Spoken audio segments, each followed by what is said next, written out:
Vocês pediram e eu vou atender. Essa é a parte 2 da minha coleção de livros do Stephen King.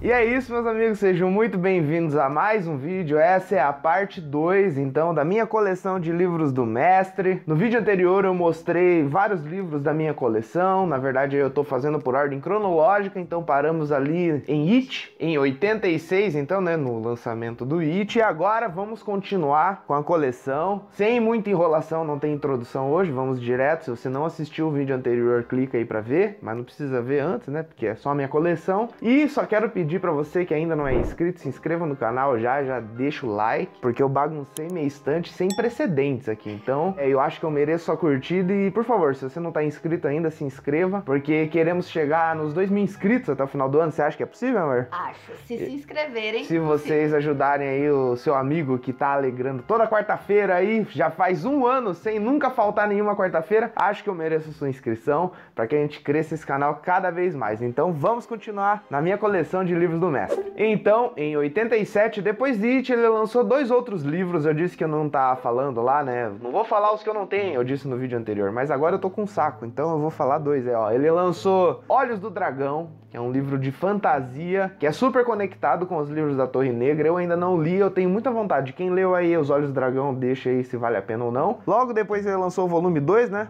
Qual que é o nome? A Escolha dos Três. A Escolha dos Três, que eu também não tenho, como eu disse, não tenho nada da Torre Negra, mas logo na sequência, então, ele trouxe em 87. Em 87 ele trouxe Misery, esse livrinho aqui, né? Figura entre os favoritos de muita gente. É um livro excelente, é um dos meus favoritos também. Eu não lembro em qual posição do ranking ele ficou lá, mas é um dos meus livros favoritos. Aqui a gente tem um thriller, um suspense psicológico, não é tanto um terror, né? Não tem nada de sobrenatural. Aqui é simplesmente a história de um autor muito famoso, né? Paul Sheldon, o nome dele, né? Não é coincidência que o nome é parecido com o Sidney Sheldon, que é um grande escritor também aí de suspense, policial, coisa e tal. Então nós temos o Paul Sheldon, que tava de férias, tirou umas férias ali da escrita e ele foi esquiar, alguma coisa do gênero, na neve, coisa e tal. E ele sofreu um acidente. Profético ou não, esse acidente aqui do nosso autor arrebentou com as pernas dele. O King no futuro seria atropelado e arrebentaria as pernas. Depois a gente pode falar dessa coincidência que aconteceu mais de uma vez com os livros do mestre. De qualquer forma, nós temos aqui o Paul Sheldon, então, que arrebentou as pernas e ele desmaiou, né? Ele apagou total, e quando ele acorda ele só escuta sons assim, né? Uns sons estranhos ecoando na mente dele e tal. E quando ele desperta, ele entende o que aqueles sons estranhos estavam dizendo. Os sons diziam: eu sou sua fã número 1. E quem estava dizendo isso era a Annie Wilkes, a pessoa que conseguiu resgatar o Paul Sheldon ali do acidente. E ela, por sorte, é uma enfermeira. Então essa enfermeira leva o Paul para sua casa, um lugar bem retirado, assim, longe de tudo e tal. E ela começa a cuidar dos ferimentos dele. Acontece que essa enfermeira, ela é um pouco psicótica, ela é um pouquinho violenta e tal. E daí nós vemos o Paul Sheldon preso num quarto com uma mulher super violenta que não quer deixar o cara ir embora de jeito nenhum. Então é uma história muito tensa, é uma história que eu gosto muito. E aqui o King mostra como ele não precisa de muito para contar uma boa história. Como eu já disse no outro vídeo, basta um quarto e uma mulher com problemas ali de violência e você tem uma grande história para ser contada. Então, em 89, 2 anos depois de Misery, né, ele deve ter lançado coisa no meio do caminho, não me interessa. O que importa é que em 89 ele trouxe para nós uma história também envolvendo um escritor. Nós estamos falando do A Metade Sombria. Esse livro aqui, ele é odiado e amado por muita gente, né? Dizem que aqui o King tá no ápice da enrolação dele, tá no ápice ali da sua prolixidade. Eu concordo, aqui é um livro que ele trabalha muito os personagens, mas é um livro que eu gosto muito, porque, primeiro, né, como eu já disse várias vezes, eu gosto muito de histórias que falam sobre escritores, processo de escrita, sobre livros, esse tipo de coisa, sobre ficção dentro da ficção. Eu adoro esse tipo de coisa. E aqui nós temos então um escritor que ele leva uma vida dupla, mas nós não estamos falando de infidelidade nem nada do tipo. Ele tem um ótimo casamento, ele tem uma família legal. O lance é que a vida dupla dele é a seguinte: ele é um escritor meio medíocre, não é muito famoso, a galera não gosta muito dele, mas o pseudônimo dele é super famoso. O pseudônimo dele é um sucesso de vendas, é best-seller, aparece na New York Times direto e tal. Então esse é a vida dupla do cara. Ele tem dois nomes e ele toma uma decisão. Um belo dia dia, ele resolve enterrar esse pseudônimo. Ele resolve fazer uma matéria no jornal revelando que ele era aquele cara e que agora as histórias vão vir com o nome dele e tal. Então ele faz até uma matéria em que ele tira uma foto ao lado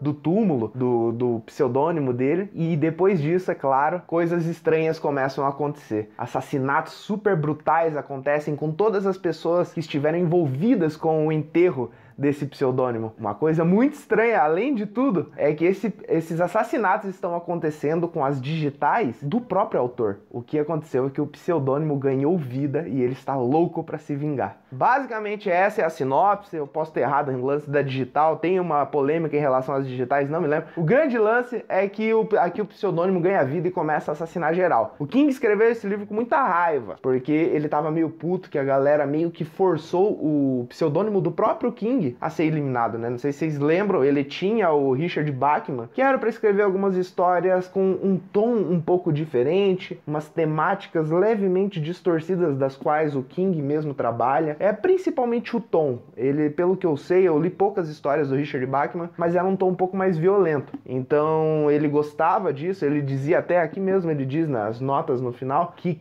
Stephen King eram para dias de sol e Richard Bachman era para os dias de chuva. Então ele gostava de ter essas duas caras para poder escrever suas histórias, e daí um belo dia alguém descobriu lá, né, tipo na Receita, que os direitos, enfim, quem tava pagando era o King também, deu uma OBO lá, e daí ele ficou meio chateado de escrever essa história. Muito boa, tem um final de explodir cabeça. Eu gosto muito do desenvolvimento dos personagens aqui, eu gosto muito da dualidade. Aqui nós temos, né, o William Wilson do Stephen King, né, então é uma história muito interessante que vale muito a pena ser lida, ainda mais nessa edição maravilhosa que a Suma trouxe pra gente. Então, quem ainda não leu, fica a indicação. Por que o William Wilson? É do Paul.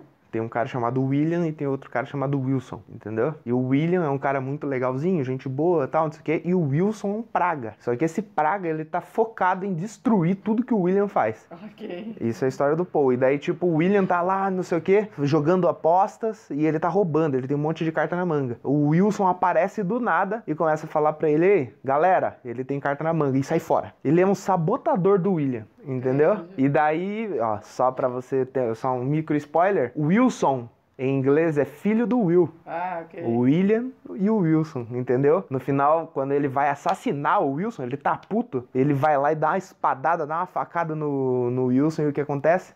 O espelho se racha. Ele tava de frente pra um espelho. Era o outro lado dele, sabotador, entendeu? O Paul é foda pra caralho, né, mano? Chegando na década de 90, nós temos aí agora mais um exemplar que pra mim tá na biblioteca Stephen King, uma das minhas edições favoritas aqui dessa coleção. Eu acho linda essa edição, eu acho a história mais ainda. É uma história muito foda. Nós estamos falando de Trocas Macabras, a Chaproca, um livrinho grande, um livrinho muito bom. É um calhamaço, né? Dá pra chamar de calhamaço? Tem 650 páginas, já é um calhamaço, né? Então nós temos aqui o King, então, na sua última história de Castle Rock, né? Segundo ele. Acabei não mencionando, Metade Sombria também, uma história de Castle Rock. Nós temos aqui, então, o desfecho dessa cidade, né? Acho que o King estava querendo ampliar os horizontes. Talvez, assim como Paul Sheldon, ele se sentia preso naquele estigma que ele mesmo havia criado. Então, ele resolveu encerrar um ciclo e escrever o final da cidade de Castle Rock. E o que nós temos aqui? Nós temos aqui uma cidade, assim como Salem, assim como até mesmo It. Castle Rock é um personagem. Eu acho que de todas as histórias de Castle Rock, aqui é onde ela tá mais bem desenhada, ela tem muitos pontos de vista e a gente vai acompanhar a história nas perspectivas de vários moradores ali da cidade. Então você sabe a intimidade de todos eles, não é à toa que é um livro longo, porque ele trabalha todo mundo muito bem. E qual que é o grande lance? O lance é que em um certo dia abre uma loja de antiguidades, uma loja meio esquisita, com um dono ainda mais estranho. Nós estamos falando então da Artigos Indispensáveis, é o nome da loja, e nós temos ali o vendedor, que ele tem o produto certo para sua necessidade e ele não quer nada, ele só quer uns trocados que tem no seu bolso e uma pegadinha. Ele quer que você pregue uma pegadinha em alguém do bairro e com essas pegadinhas ele consegue armar o inferno nessa cidade. Então é basicamente isso. Ele é um livro que fala muito sobre a nossa ganância e como o inferno pode acontecer com pequenas coisas. Então ele começa com essas pequenas provocações e daí o caos se alastra e tem explosão, tem bagunça, bomba, tiroteio, é uma loucura. Então é um livro que eu gosto muito, ele é longo, mas eu acho que, assim, da biblioteca Stephen King, acho que é o meu favorito. Porque ele é muito bom mesmo e eu gosto muito desse vilão aqui. Que ele é muito sádico, assim, ele é pilantra, ele tem a lábia muito boa. E depois vocês descobrirem quem ele de fato é, vocês vão entender como isso faz sentido. Então é uma história muito legal e que, claro, vale a indicação. Eu acho que então, depois de Trocas Macabras, esse é o maior intervalo de tempo que eu não tenho nenhum livro do autor. Citando por cima, tem Jogo Perigoso, tem Rosemary, tem Desespero, tem Os Justiceiros, tem o que mais? A Espera de um Milagre. Eu não tenho nenhum desses e, cara, meu, dessa lista aqui eu já fico louco querendo comprar esses livros aí, me deem de presente, pelo amor de Deus. Então, mas enfim, né, seguimos então para qual ano? 98 e estamos falando agora, meus queridos amigos, de Saco de Ossos. Saco de Ossos é um livro também que eu preciso reler, não me lembro muito bem, eu conversei até com um amigo do canal e ele disse que esse é um dos livros mais geniais do King em questão de desenvolvimento de personagem, dos símbolos que ele traz aqui, então me convenceu a fazer uma releitura que eu já estava a fim de fazer. E aqui nós estamos falando então de um autor, é um escritor, de novo, né, o King louco para falar sobre ele mesmo nas histórias. Temos aqui então um autor, só que esse autor, na primeira página você já descobre que esse autor tá com um bloqueio criativo por um motivo muito justo. Ele, infelizmente, perdeu a esposa. Então nós temos um autor que está de luto, que ele começa a ter enjoo na hora de escrever, ele senta na máquina ali e passa mal e não sei o que, uma ansiedade do cacete. E ele resolve ir para uma casa de campo, uma casa no lago, para ver se ele consegue espairecer as ideias. Lá, nessa casa de campo, ele conhece algumas outras pessoas, ele começa a se envolver com uma treta meio jurídica, de guarda de criança e tal, é uma loucura. E a casa parece que é meio assombrada por fantasmas do passado, é uma coisa, é bem interessante, sabe? Só que tem alguns núcleos, sabe? Tem algumas discussões que são levantadas, eu não me lembro tão bem, eu preciso fazer essa leitura de novo, mas é o tipo de livro que eu me lembro que quando eu peguei ele, eu fiquei com muita vontade de ler, justamente por conta do tema, e a primeira página é uma sacanagem, ela rouba a nossa atenção, então é um livro que eu preciso reler. Quem leu aí, vocês gostaram? Deixa nos comentários o que vocês acharam desse livro aqui, e vamos que vamos, continuando. Em 2006, então, ele trouxe para nós, para a alegria do povo, Celular.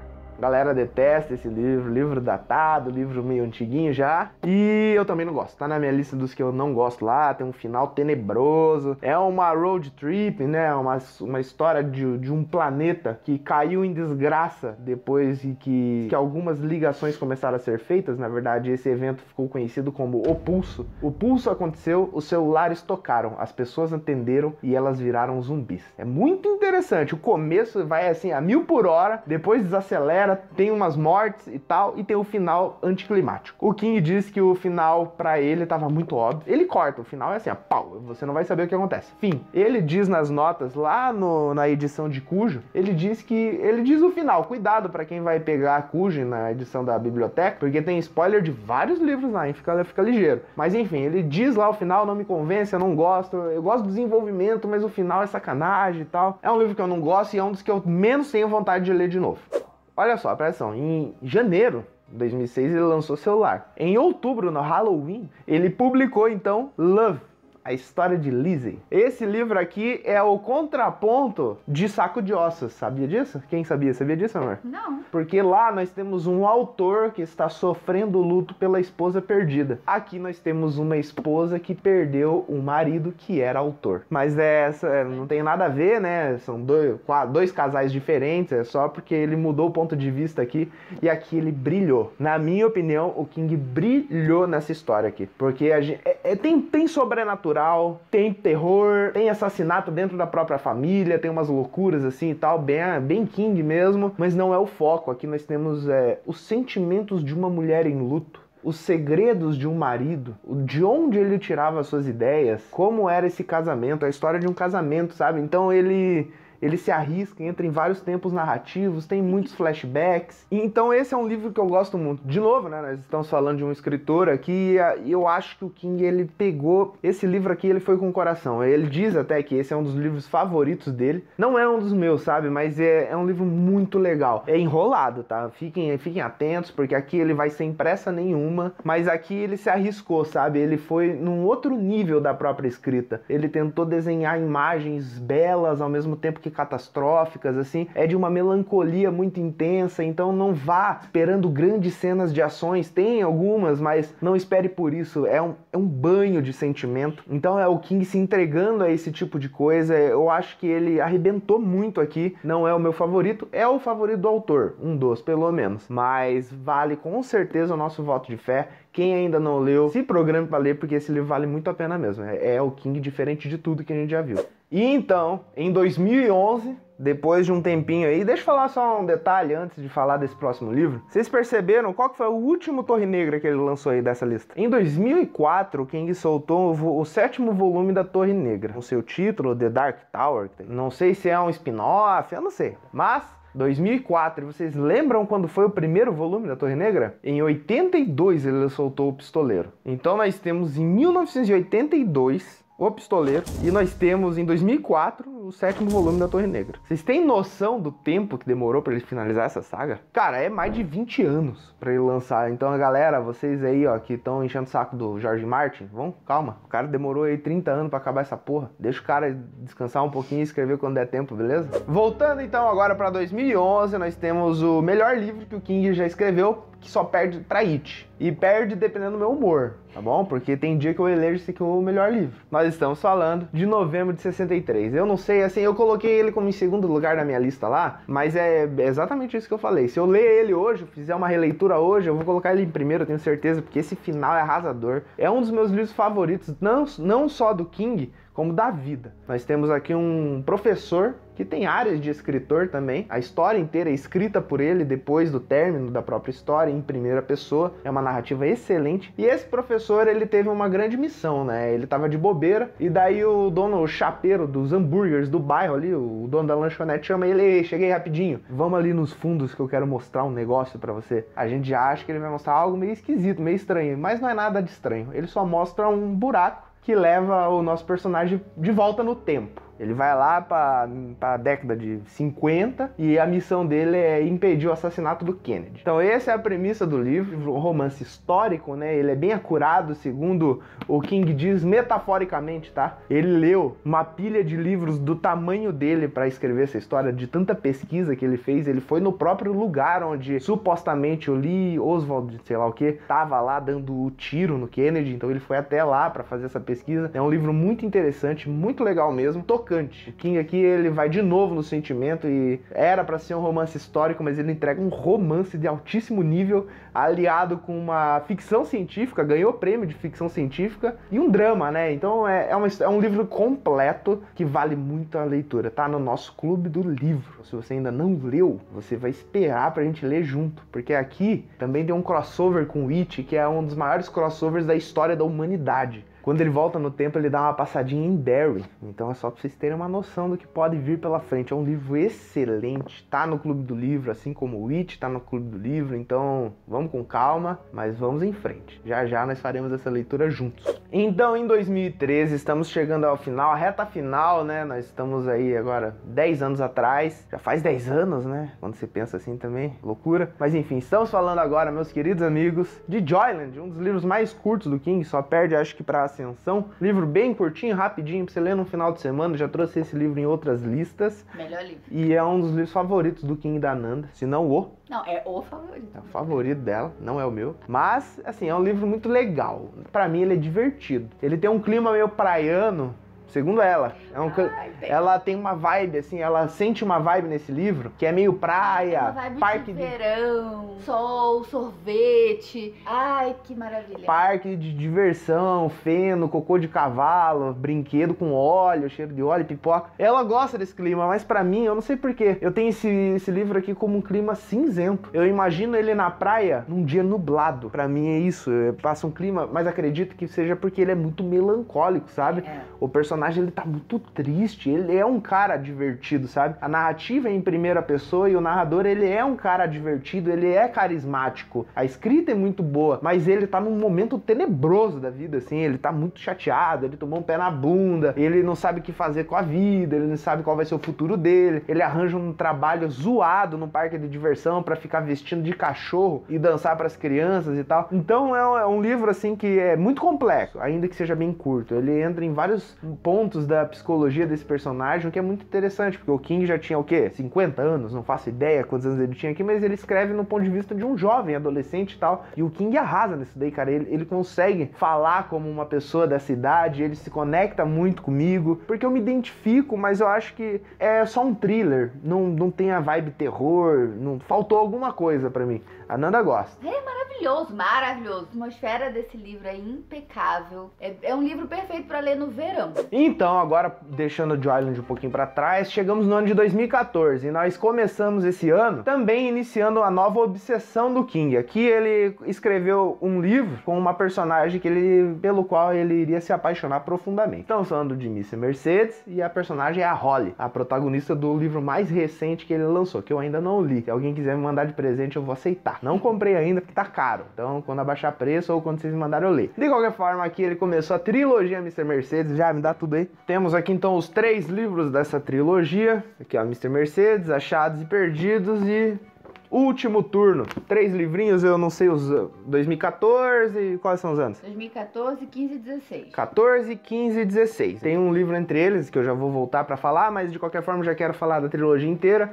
Eu acho assim, o King, ele é um autor de terror, ele é um autor de suspense, e ele é uma das coisas que eu admiro muito no King, que embora ele seja consagrado, ele seja um grande autor, que se ele publicar a lista de mercado dele vai vender milhões e tal. Então ele é um cara que ele é muito bem sucedido, mas ainda assim ele continua se arriscando, ele inventa coisa nova, ele quer ver até onde vai, sabe? Então aqui ele se arriscou em escrever uma trilogia de suspense policial, de um thriller policial e tal, e é uma trilogia que eu gosto muito, assim, ela é aquele tipo de livro que você pega e não consegue largar, sabe? Como um legítimo thriller policial, só que aqui ele inverte as coisas, né? Logo no primeiro livro você já sabe quem é o assassino, você sabe onde ele tá, não só isso, como você sabe como ele pensa, porque esse livro é dividido em pontos de vista do herói e do vilão. Então é uma parada assim de gato e rato, é uma loucurada, os dois são super inteligentes. Então quando um faz uma jogada, o outro já tá na frente, já tá pensando em outra. É uma coisa muito legal assim. E aqui você conhece o herói, no último livro você conhece todo mundo como se fossem seus parentes, assim, entendeu? Então é uma trilogia muito boa mesmo. Eu quero muito começar a ler os outros que ele lançou dessa galerinha aqui, né? Então são livros muito legais, assim, que vale muito arriscar. Se vocês querem conhecer um outro tipo de King, sem tanto sobrenatural, mas ainda assim com uma boa história pra contar. Então, no ano de 2014, junto com o primeiro ali, com o Mr. Mercedes, ele lançou também Revival, um dos meus livros, assim, mais surpreendentes do King também. Aqui nós temos uma história de um cara que... Cara, na verdade, isso aqui é quase um romance de formação também. A gente vai pegar esse moleque desde a infância dele, em que ele passava dificuldade com a família, uma vida desgraçada e tal, isso aqui, eles não sabiam no que acreditar como futuro. Então, um padre se muda pra paróquia ali, um negócio assim, e esse padre traz esperança pra essa criança. Eu tô resumindo bem porco, tá? E depois coisas estranhas acontecem, o padre perde a fé e essa criança cresce e se torna um drogado. Então a gente vai acompanhar toda essa jornada. É um romance de formação desse garoto, mas também você vai entender o que aconteceu com esse padre, o que ele tá tramando, por que ele deixou de ser padre pra ser um cara que trabalha num circo, que faz apresentações e tal, e depois ele vira meio um coach, esse tipo de coisa, assim, é uma loucura. É um livro muito bom e tem um ótimo exemplo de horror cósmico do King. Eu trouxe esse livro no vídeo de horror cósmico, então a gente tem aqui muito sobre vida após a morte, o que há além do véu da morte. Então é um livro muito interessante, bastante, tem uma carga absurda de sobrenatural, mas com uma pitadinha de ficção científica. Não é à toa que esse livro aqui é dedicado a Mary Shelley, não só ela, né, mas o Bram Stoker, a várias pessoas aqui, né? Então é um livro muito bom mesmo, que vale a leitura. E é isso, meus amigos, estamos chegando ao fim dessa jornada, mas vou fazer parte 3 agora, mesmo vocês querendo ou não, vai ter parte 3, porque a gente ainda tem alguns livros aqui na ordem cronológica, e vocês repararam, eu pulei vários livros de contos. Quero fazer um vídeo só pra eles, mas vai sair na parte 3 também. Então, espero que vocês tenham gostado desse vídeo aqui, espero que vocês tenham se divertido nessa quarta-feira, porque é isso que eu venho fazer aqui todas as semanas, é falar de livro, mas também trazer um alívio para sua semana. Então, espero que tenham gostado, se inscrevam no canal, deixem seus comentários, as suas curtidas e vamos conversar, discorram, falem, discordem, vamos falar sobre livro, porque essa é a nossa paixão, não só de livro, mas do nosso autor favorito, que é o Stephen King, né, amor? Tem algo a dizer? Clube do Livro em dezembro. Clube do Livro em dezembro. Vai sair o projetinho no Catarse em dezembro, mas quando eu sair eu vou fazer um vídeo exclusivo só pra isso. Então podem preparar aí, podem ficar atentos que já tá quase lá, né? Se forem comprar alguma coisa, usem meu link. Mas eu já sugiro que vocês esperem Black Friday, né? Tá chegando, né? Então se a gente vai ler os livrinhos lá da lista, é um bom momento pegar a Black Friday e já comprar um monte de coisa lá. Usa meu link. E acho que é isso. Chega, tô cansado, mas tô muito feliz, porque é sempre um prazer vê-los aqui. Fechou? Até a parte 3, que será na semana que vem, hein? Tchau, tchau.